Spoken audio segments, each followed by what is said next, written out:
नमस्कार दोस्तों, आपका स्वागत है आपके अपने चैनल स्टॉक्स एजुकेशन में। दोस्तों, इस चैनल में मैं आपके लिए स्टॉक मार्केट से डेली अपडेट्स लाता आता हूँ। So please subscribe this channel. दोस्तों, चैनल सब्सक्राइब करने के बाद बेल आइकन जरूर प्रेस कर लें ताकि आपको डेली नोटिफिकेशन मिलता रहे। तो चलिए स्टार्ट कर देते हैं और देखते हैं आज का अपना कौन। तो जब भी आप कोई भी शेयर खरीदते हैं तो उसमें सबसे पहले आप ये सोचते हैं कि उस शेयर को कितना होल्ड किया जा सकता है, यानी कितने टाइम के लिए होल्ड करना चाहिए होगा।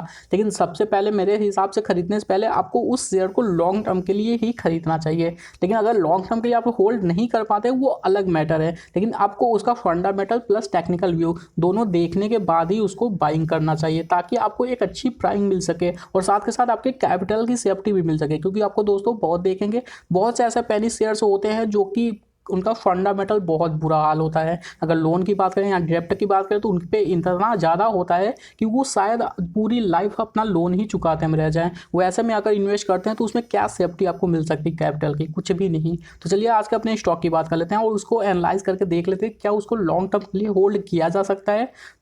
तो देख लेते हैं दोस्तों, हमारा जो स्टॉक है वो है सिनकॉम फॉर्मुलेशन। अगर आप देखेंगे तो ये 200 से ज़्यादा फार्मास्यूटिकल फॉर्मुलेशन पे काम करता है। ये एक प्लस पॉइंट है इस शेयर के लिए। अगर इनके मार्केट कैप की बात करें तो 256 करोड़ का इनका मार्केट कैप है, जबकि 52 वीक लो की बात करें तो आप देखेंगे सिर्फ 39 पैसे का ये शेयर हुआ करता था। लेकिन जिस हिसाब से ग्रोथ आई, और पता होगा कोरोना काल की वजह से जितने भी फार्मा से रिलेटेड कंपनियाँ थी वो बहुत तेज़ी से ग्रो की, तो ये शेयर 4 रुपये तक भी पहुँच गया था। तो अब इसमें करेक्शन आ रहा है या फिर गिरावट आ रही है या फिर कहाँ इसको खरीदना सही होगा, क्योंकि ऑलरेडी ये शेयर बहुत ज़्यादा कॉस्टली हो चुका है। तो देख लेते हैं डिटेल। दोस्तों, अगर स्टॉक पी की बात करें तो आप देखेंगे 13.3 का है, जबकि इंडस्ट्री पी की बात करते हैं तो 23.2 का है। अगर दोनों को कंपेयर करके देखें तो ये शेयर आपको स्टॉक पी के अकॉर्डिंग काफ़ी सस्ता मिल रहा है, यानी कि 13.3 के पी पे मिल रहा है। तो क्या इससे पी देख कर खरीदारी की जा सकती है? मेरे ख्याल से तो नहीं। तो चलिए और डिटेल देख लेते हैं। अगर डेप्ट की बात करें तो आप देखेंगे 6.76 करोड़ रुपए इनके ऊपर डेप्ट है। लेकिन कैश की बात करते हो तो आप देखेंगे -2.26 करोड़, यानी माइनस में इनके पास कैश है, यानी कैश तो है ही नहीं, ऊपर से डेप्ट भी है।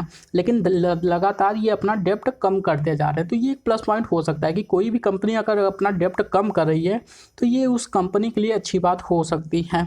अगर वहीं बात करें फेस वैल्यू की तो आप देखेंगे फेस वैल्यू सिर्फ 1 रुपये का है। तो चलिए और डिटेल देख लेते हैं ताकि हमें ये पता चल सके कि इस शेयर को कहाँ पे खरीदारी करना अच्छा हो जाएगा। दोस्तों, इनके बाकी डिटेल देख लेते हैं ताकि हमें ये पता चल सके कि इस शेयर को कब खरीदारी की जा सकती है। तो अगर इनके CAGR की बात करें, स्टॉक प्राइस के CAGR की, आप देखेंगे 10 साल में 14% की स्पीड से ग्रो किया है। 5 सालों की बात करें तो कुछ भी नहीं है, 0% है। अगर 3 साल की बात करते हैं तो 20% का हमें ग्रोथ देखने को मिल जाएगा। लेकिन 1 साल यानी इस साल की बात करें तो आप देखेंगे 350% से ज़्यादा की ग्रोथ देखने को मिला। लेकिन सिर्फ 1 साल का डेटा देखकर इन्वेस्ट नहीं किया जा सकता, बाकी का भी डेटा देखना जरूरी होता है। 3 सालों में 20% का रिटर्न नॉट बैड, लेकिन 5 साल 10 साल में काफ़ी कम लग रहा है। जिस हिसाब से ये एक छोटा शेयर है तो इसमें आप रिस्क ज़्यादा ले रहे हैं तो आपको उसमें रिटर्न भी ज़्यादा मिलना चाहिए। ऐसा नहीं है कि अगर आप रिस्क ज़्यादा ले रहे हैं रिटर्न आपको कम ही मिल रहा है तो इस शेयर्स में इन्वेस्ट करने का आपको कोई फ़ायदा नहीं होगा। तो चलिए और डिटेल देख लेते हैं। तो दोस्तों, अगर इनके रिटर्न की बात करें तो आप देखेंगे रिटर्न इनका 1 साल का काफ़ी अच्छा रहा है, जो कि 350% के आसपास का रहा है। 3 महीने में की बात करें तो आप देखेंगे 3 महीने में ये 100% से ज़्यादा का रिटर्न दिया है, 132% तक का रिटर्न, ये भी अच्छी बात है। लेकिन अगर 6 महीने की बात करें तो 114% का रिटर्न, 2 साल की बात करते हैं तो 215% का रिटर्न, नॉट बैड। 3 साल में थोड़ा रिटर्न कम हो गया है, 4 साल 5 साल 10 साल यहाँ पे रिटर्न थोड़ा कम, यानी कि ये शेयर पिछले 2 साल से काफ़ी तेज़ी से ग्रो अप कर रहा है, ये कह सकते हैं।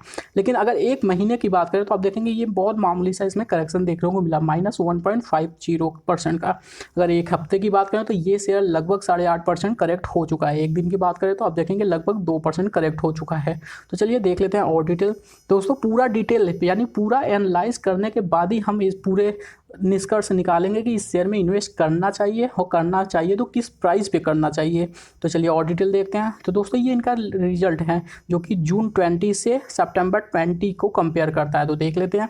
तो दोस्तों, इसमें अगर आप देखेंगे तो इनका जो नेट सेल्स था उसमें काफ़ी अच्छी तेज़ी देखने को मिली, तो ये एक प्लस पॉइंट था। अगर ऑपरेटिंग प्रॉफिट की बात करें तो उसमें भी तेज़ी देखने को मिली। अगर नेट प्रॉफिट की बात करते हैं तो 200% से भी ज़्यादा की तेज़ी देखने को मिला था, ये एक प्लस पॉइंट और है इस शेयर के लिए। लेकिन लेकिन अभी दिसंबर का रिजल्ट शो नहीं हो पाया है, तो देख लेते हैं आगे डिटेल।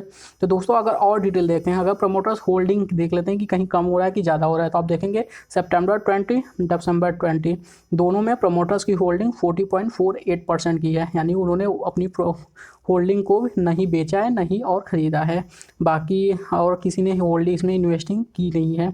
तो और डिटेल देखते हैं। तो दोस्तों ये शेयर अपने इंट्रेंसिक वैल्यू को इनका कैलकुलेशन अभी हो नहीं पाया, लेकिन अगर आप देखें रिटर्न से अगर कंपेयर करें इसके रिटर्न की, तो वो काफ़ी अच्छा है। डिविडेंड बहुत छोटी कंपनी है तो डिविडेंड नहीं पेड करती, कभी कभार कर दी देती है। अगर एंट्री पॉइंट की बात करें तो ये शेयर ओवरबॉट जोन में नहीं है, और इसमें एक और प्लस पॉइंट है कि नो रेड फ्लैग, यानी कि कोई भी रेड फ्लैग भी नहीं है, तो इस शेयर को खरीदारी की जा सकती है। यानी शेयर ट्रेंड देख लेते हैं, जिससे हमें ये पता चल सके कि पिछले 4 सालों से कंपनी क्या कर रही है, यानी कि इनको प्रॉफिट कितना हो रहा है, कितना रेवेन्यू हो रहा है, कहीं बढ़ रहा है या फिर घट रहा है। तो आप देखेंगे इनका रेवेन्यू जो कि काफ़ी तेज़ी से ग्रोथ हो रहा है, लेकिन 2018 में थोड़ा सा इसमें डाउन देखने को मिला। साथ के साथ अगर प्रॉफिट की बात करें तो 2017 में आप देखेंगे 10.53 करोड़ का इनको प्रॉफिट हुआ था, 2018 में देखेंगे 8.63, यानी कि ये थोड़ा सा यहाँ पे कम होता हुआ दिखा था, लेकिन प्रॉफिट ही हुआ था, लॉस नहीं हुआ था। 2019 की बात करें तो 11.09 करोड़ का प्रॉफिट हुआ, 2020 की बात करें तो 14.24 करोड़ का प्रॉफिट हुआ, यानी कंपनी का प्रॉफिट भी काफ़ी तेज़ी से ग्रो अप हो रहा है। ये भी एक प्लस पॉइंट है किसी भी स्टॉक के लिए। तो दोस्तों अगर इसमें डिलीवरी की बात करें, यानी लास्ट ट्रेडिंग सेशन में कितनी डिलीवरी उठाई गई, आप देखेंगे इसमें 95.82% की डिलीवरी उठाई गई है। लोग काफ़ी ज़्यादा बुलिश लग रहे हैं इस शेयर को लेकर, क्योंकि इतना ज़्यादा डिलीवरी, क्योंकि दोस्तों ये शेयर BSE पे लिस्टेड है, तो इसमें NSE का डेटा तो अवेलेबल नहीं है, लेकिन BSE पे अगर आप देखेंगे तो इसमें 95.82% की डिलीवरी उठाई गई है लास्ट ट्रेडिंग सेशन में, 25 तारीख को आप देख सकते हैं। तो चलिए और डिटेल देख लेते हैं। तो दोस्तों अगर इनके चार्ट पे बात करें तो इस टाइम इसमें करेक्शन चल रहा है, और करेक्शन होना भी ज़रूरी था। आप देखेंगे ये शेयर ओवरबॉट हो चुका था, तो करेक्शन आना था, तो ये शेयर करेक्ट भी हो रहा है, लेकिन कहाँ तक करेक्ट होगा उसकी बात कर लेते हैं, वो काफ़ी इंपॉर्टेंट पॉइंट है।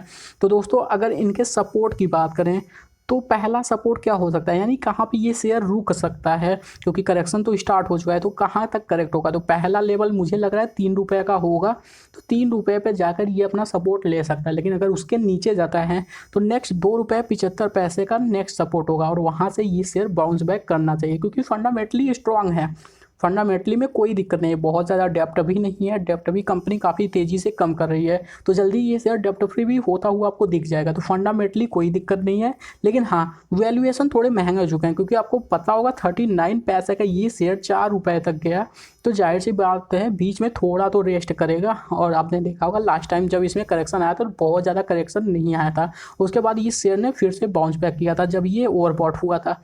तो इस शेयर में करेक्शन की बात हो तो मुझे लगता है 2 रुपये 75 पैसे लास्ट इनका हो सकता है, लेकिन अगर उसके भी नीचे गया तो उसकी बात कर लेते हैं। तो दोस्तों 2 रुपये 30 पैसे का नेक्स्ट इनका सपोर्ट रहेगा, इसके नीचे तो नहीं जाना चाहिए। अगर इसके नीचे गया तो फिर इसमें भारी गिरावट आने सकती है, और अगर भारी गिरावट आती है तो फिर ये शेयर क्रैश हो सकता है। लेकिन जहाँ तक 2 रुपये 75 पैसे पे सपोर्ट की बात है, अगर ये शेयर सपोर्ट लेकर फिर से बाउंस बैक करता है तो उसके बाद की बात करें तो 3 रुपये 20 पैसे का नेक्स्ट इनका टारगेट होगा। उसके बाद ये शेयर 4 रुपये तक का भी टारगेट इस बार तोड़ेगा, अगर यहाँ पे ये सपोर्ट लेकर बाउंस बैक करता है तो ये शेयर 4 रुपये 4.5 रुपये तक बहुत ही आसानी से जा सकता है, वो 5-6 रुपये तक का भी टारगेट इस शेयर में आपको देखने को मिल सकता है।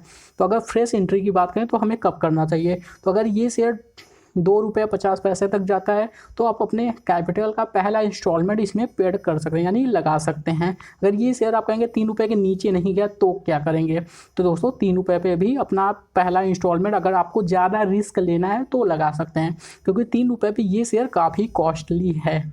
तो जिनको रिस्क लेना ज़्यादा पसंद है वो इसमें ख़रीदारी कर सकते हैं, नहीं तो मेरी माने तो 2 रुपये 50 पैसे पे इनका पहला बाइंग किया जा सकता है, और उसके बाद 2 रुपये का नेक्स्ट उसके नीचे जाता है तो आप 3 इंस्टॉलमेंट में ख़रीदारी कर सकते हैं। तो चलिए दोस्तों आज के लिए इतना ही। वीडियो को लाइक करें, शेयर करें, सब्सक्राइब करें। Thank you for watching this video.